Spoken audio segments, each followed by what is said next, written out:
नीतीश कुमार मन की बात नहीं करते हैं, वो काम की बात करते हैं। जिस तरह से मछली को अगर पानी से बाहर निकाल दिया जाए तो जिससे छटपटाहट रहती है, वही छटपटाहट बीजेपी के नेताओं को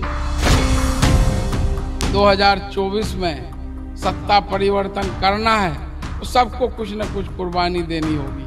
सबसे ज्यादा भ्रष्टाचार बीजेपी की जहां जहां सरकारें हैं वहाँ अमित शाह के झांसे में कोई नहीं आने वाले। उनको जहाँ जाना है जाए।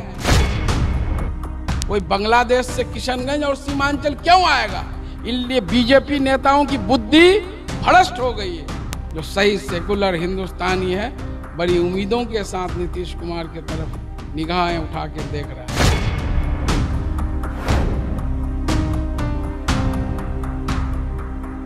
बिहार में अजीम इत्तेहाद हुकूमत कायम होने के बाद से वज़ीर आला नीतीश कुमार को मुसलसल वज़ीर आज़म के ओहदे के लिए प्रमोट किया जा रहा है। हमारे साथ मौजूद हैं साबिक एमएलए मुजाहिद आलम साहब। मुजाहिद साहब, इतनी जल्दबाजी भी किया है कि नीतीश कुमार को बिहार से निकाल के मुल्क पे अब थोपना चाह रहे हैं। ये थोपना नहीं चाह रहे हैं, ये वक्त की ज़रूरत है। जिस तरह से पिछले 8 सालों में मुल्क में जो हालात हैं, तो अब पूरे देश के कोने कोने से एक ही आवाज़ आ रही है कि नीतीश कुमार जो बिहार को एक बीमारू राज्य को आज सबसे तेज़ गति से तरक्की करने वाला स्टेट बना दिया, और जिस तरह से वो न्याय के साथ समावेशी विकास, इंसाफ के साथ तरक्की पर सभी जाति, सभी मजहब के लिए एकसा तौर पर काम करते हैं, तो ये वक्त की आवाज़ है। बिहार में बीजेपी के जो लीडरान हैं वो कह रहे हैं कि बिहार तो संभल नहीं रहा है, देश कैसे संभालेंगे। महागठबंधन की सरकार जब से आई है उसके बाद से लगातार क्राइम में इजाफा हुआ। ये उनके कहने में है। वो लोगों को असल छटपटी इसलिए है कि सत्ता से बेदखल हुए हैं। अभी 1 माह भी नहीं हुआ, 9 अगस्त की घटना है जब एनडीए से नीतीश कुमार महागठबंधन में आए, और जो आप पहले से ज़्यादा बेहतर काम करेंगे। आप देखे होंगे जब एनडीए में रहने के बावजूद भी किस तरह से बीजेपी के कुछ नेता यहाँ माहौल ख़राब करने की कोशिश कर रहे थे, और ये नीतीश कुमार का नेतृत्व है, उनका लीडरशिप है, उनका सुशासन था कि किसी की चलने नहीं दिए।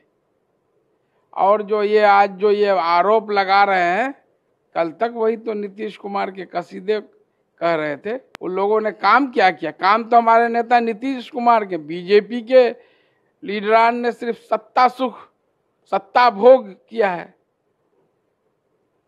तो आपको लगता है कि जिस तरीके से नीतीश कुमार को वज़ीर आज़म के तौर पे आप लोग आगे प्रोजेक्ट कर रहे हैं, लेकिन सबसे बड़ी दुश्वारी तो आगे जाके केंद्र में कांग्रेस है और इधर बंगाल में ममता बनर्जी है, क्या इन लोगों का सपोर्ट मिल पाएगा? ये जनता की आवाज़ है, जनता की आवाज़ को कोई दबा नहीं सकता है। ये हर तरफ से यही आवाज़ आ रही है, और जब जनता की आवाज़ है, आप देख लीजिए नीतीश कुमार से ज़्यादा किन्हीं को तजर्बा है। बिहार जैसे राज्य में 8वीं बार वो मुख्यमंत्री के रूप में काम कर रहे हैं। ये तो महागठबंधन के नेताओं को फैसला लेना है, और सब लोग चाहते हैं कि देश को गर्क में जाने से बचाना है, 2024 में सत्ता परिवर्तन करना है, तो सबको कुछ न कुछ कुर्बानी देनी होगी। बीजेपी तो कह रही है कि केसीआर जो पिछले दिनों बिहार का दौरा किए, वो उनकी ज़मीन खिसक रही, उसी को बचाने के लिए आए। वो ज़मीन किनकी खिसक रही है वो सबको पता है। नीतीश कुमार का 17 साल से शासन है बिहार में। हम लोग किराए के ऑफिस में चल रहे हैं अपने ज़िला में, और इन लोग देखिए 1600 करोड़ का दिल्ली में पार्टी हेडक्वार्टर बना दिया, हर जिले में कॉरपोरेट टाइप का ऑफिस खोल दिया, ज़मीन खरीद कर दिए। पैसे कहाँ से आ रहे हैं? तो उनके कथनी और करनी में बहुत अंतर है। अब वक्त आएगा जब इन नेताओं की जांच होगी, तब इनके जो है पाप का पुलंडा का भंडाफोड़ होगा। तो बीजेपी तो यही कहती है ना कि जो जेडीयू के लोग हैं या जो आरजेडी के लोग हैं, वो सीबीआई ईडी के नाम से इतना डरते क्यों हैं? अगर आपके अंदर कोई बेईमानी नहीं है, आपके अंदर कोई कमी नहीं है, तो आप पेश होइए सामने में। अगर आप निर्दोष है तो निर्दोष हो जाएंगे आप, तो डर किस बात का रहता है? किसी को डर नहीं है। सीबीआई तो बार बार और ईडी तो बिहार आ ही रही, तो कहाँ उनसे कोई डर रहा है? हमारे नेता नीतीश कुमार डरते हैं क्या? उनको अगर सीबीआई और ईडी का डर रहता तो फिर वो एनडीए को नहीं छोड़ते। वो किसी से डरने वाले नेता नहीं है, काम करने वाले नेता हैं। अपने काम के बदौलत उन्होंने अपनी पहचान पूरे देश और दुनिया में बनाई है। वादा तो नीतीश कुमार भी तो कर रहे हैं 20 लाख नौकरी का, वो क्या हो पाएगा? बीजेपी पूछ रही है। नीतीश कुमार 20 लाख का नौकरी का वादा नहीं किए थे। तेजस्वी यादव जी 10 लाख का वादा किए थे, सुशील मोदी 19 लाख का किया था। और नीतीश कुमार ने कहा गया कि अब महागठबंधन की सरकार है, हम लोग 20 लाख क्या उससे ज्यादा लोगों के लिए जो है हम लोग नौकरी और उसके अवसर जो है प्रदान करेंगे। उस पर हर विभाग में हर स्तर पर काम हो रहा है। सिर्फ शिक्षा विभाग में ही आप देखें, पिछले दिनों 45,000 से ऊपर टीचरों की बहाली हुई। अभी 1 लाख 1.25 लाख की फिर बहाली होने जा रही है। शिक्षा की आपने बात की, तो आखिर क्यों मतलब शिक्षा अभ्यर्थियों को लाठी बरसाई जा रही है? जो लोग नौकरी के लिए आ रहे हैं। नहीं, शिक्षक से जो हमारे शिक्षक अभ्यर्थी हैं उनके साथ हमारी पूरी हमदर्दी संवेदना है। जब सरकार ने बोल दिया कि सितंबर के आखिरी सप्ताह में बहाली 7वें चरण की बहाली प्रक्रिया पूरी होनी चाहिए, तो उनको भी धैर्य रखना चाहिए। और हमारे जो नौकरी जो पढ़े लिखे बेरोजगार हैं, नौकरी के लिए सब लोग परेशान हैं, उनके साथ हमारी हमदर्दी। जिस तरह से महागठबंधन की जो लामबंदी हो रही है, तो आखिर मोदी जी ऐसा क्यों कह रहे हैं कि भ्रष्टाचार को मिटाने के लिए एक लामबंदी पूरे विपक्ष की हो रही है? अगर भ्रष्टाचार की जांच हो तो सबसे ज्यादा भ्रष्टाचार बीजेपी की जहां जहां सरकारें हैं वहां है। आइंदा 23-24 सितंबर को गृह मंत्री अमित शाह आपके सीमांचल में आ रहे हैं। बीजेपी अभी से ही विपक्ष पार्टी को खबरदार कर रही है, क्या ऐसा होने वाला है? कुछ भी नहीं होने वाला है। अमित शाह के झांसे में कोई नहीं आने वाला है। उनको जहां जाना है जाएं। वो चाह रहे हैं कि वो माइनॉरिटी एरिया है, माइनॉरिटी में एक दहशत और खौफ पैदा हुआ और माइनॉरिटी के लोग आके खूब सोशल मीडिया प्लेटफॉर्म मीडिया में आकर के खूब उल्टा सीधा बयान दें, ताकि इसका लाभ वोटों के ध्रुवीकरण में दूसरी जगह हमको मिल जाए। लेकिन सारे जितने भी हमारे सेकुलर समाज हैं, चाहे हिंदू हो मुसलमान हो, सब लोग उन लोगों की जो लोमड़ी वाली चाल है उसको समझ चुके हैं। उसके झांसे में नहीं आने वाले हैं। उनको जहाँ है सीमांचल आना है आए, किशनगंज आना है आए, जहाँ आना है आए। आप स्वागत कीजिएगा नहीं आ रहे हैं तो? अब देश के गृह मंत्री हैं, वो आ रहे हैं अपना पॉलिटिकल इसके लिए रैली करने आ रहे हैं, तो मैं उनका क्यों स्वागत कराऊं? कोई अच्छे काम के लिए किशनगंज के लिए कोई अच्छा पैकेज लेकर के आएंगे, कोई अच्छा काम करेंगे किशनगंज के डेवलपमेंट के लिए, तो मैं निश्चित रूप से उनका वेलकम करूंगा। वो अपने पार्टी के जनाधार के लिए आ रहे हैं, तो मैं उनका क्यों वेलकम करूं? उनकी पार्टी से मुझे क्या मतलब, मुझे अपनी पार्टी से मतलब है। बीजेपी हमेशा से इस मुद्दे को उठाती रही है कि सीमांचल में घुसपैठिया हो गया, घुसपैठिया का राज वहाँ पे है, और अमित शाह जी उस मतलब आएंगे तो उन तमाम घुसपैठियों का इलाज करेंगे।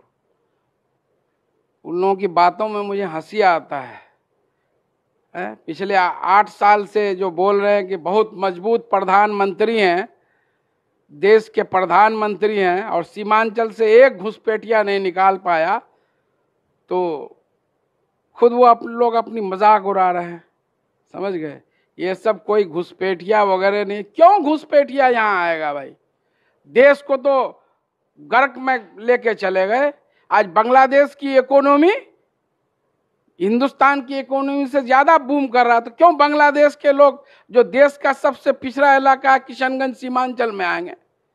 कोई भी जाता है आदमी तो अपने से जो बेहतर जगह जाता है, अच्छी जगह जाता है, तरक्की जगह। हिंदुस्तान से हमारे पंजाब से बहुत सारे सिख भाई गए तो कनाडा गए, जब वो स्टेट बहुत डेवलप कर गया तो वहाँ से कनाडा गए। कोई बांग्लादेश से किशनगंज और सीमांचल क्यों आएगा?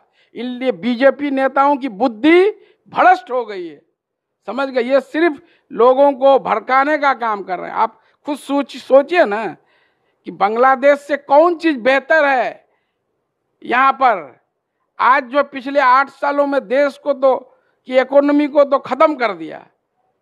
आज जो है बांग्लादेश हिंदुस्तान के इकोनॉमी से ज्यादा बूम कर रहा है, तो वहां से लोग छोड़ के क्यों आएगा? आप लोगों ने जिस तरीके से कमर कस लिया है कि नीतीश कुमार को बतौर प्रधानमंत्री मुल्क दिल्ली लेके जाएंगे, तो क्या ये माना जाए कि आने वाले 2024 में नीतीश कुमार लाल किला पर झंडा फहराएंगे? ये तो हमारी दिली इच्छा है। जेडीयू क्या, बिहार का हर बिहारी चाहता है कि नीतीश कुमार लाल किले पर जो है झंडा फहराए। जिस तरह से बिहार को इन्होंने आगे ले जाने का काम किया, अगर इनको मौका मिलेगा तो देश को भी बहुत आगे ले जाने का काम करेंगे। जो देश में जिस तरह का आज खौफ दहशत का माहौल है, अघोषित इमरजेंसी है, उससे वो निजात दिलाने का काम करेंगे। और हर हिंदुस्तानी जो सही सेकुलर हिंदुस्तानी है, बड़ी उम्मीदों के साथ नीतीश कुमार की तरफ निगाहें उठा के देख रहा है। तो ये तो हमारे साथ जनाब मुजाहिद आलम, जिन्होंने साफ तौर से कहा कि नीतीश कुमार ने जिस तरीके से बिहार में तरक्की किया है, अगर दिल्ली पे ये दिल्ली जाते हैं तो मुल्क की तरक्की करेंगे, और ये हर हिंदुस्तानी की मांग है। ईटीवी भारत के लिए पटना से मैं आरिफ इकबाल।